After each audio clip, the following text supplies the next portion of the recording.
വെച്ച കണ്ണാടി വിളക്കുപീഠം വെണ്ണാതൽ പൂക്കുല വെണ്ണച്ചാന്ത് പൂക്കുലയും നല്ല വെള്ളരിയും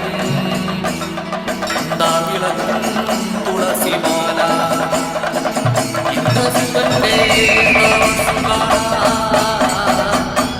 ചന്ദ്രകല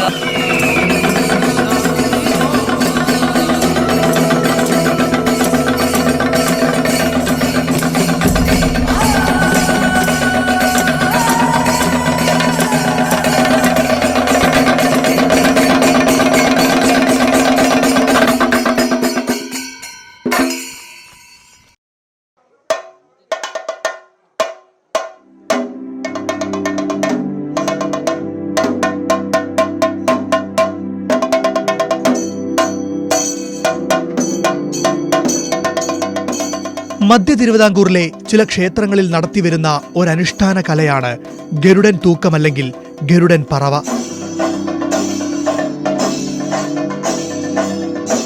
ഭദ്രകാളിയെ പ്രീതിപ്പെടുത്താനാണ് ഗരുഡൻ തൂക്കം നടത്തുന്നത്. ഗരുഡന്റേതുപോലെ കൊക്കും ചിറകും ശരീരത്തിൽ വെച്ചുപിടിപ്പിച്ച് ഒരു പക്ഷിയുടെ രൂപഭാവത്തോടെയാണ് കലാകാരന്മാർ എത്തുക. ഇങ്ങനെ ഗരുഡവേഷം അണിഞ്ഞെത്തുന്ന നർത്തകർക്ക് താളം പകരാനായി ചെണ്ട, മദ്ദളം, ഇലത്താളം തുടങ്ങിയ വാദ്യങ്ങളുമുണ്ടാകും. ധനുമാസത്തിലാണ് ഈ അനുഷ്ഠാന കല നടത്തിവരുന്നത്.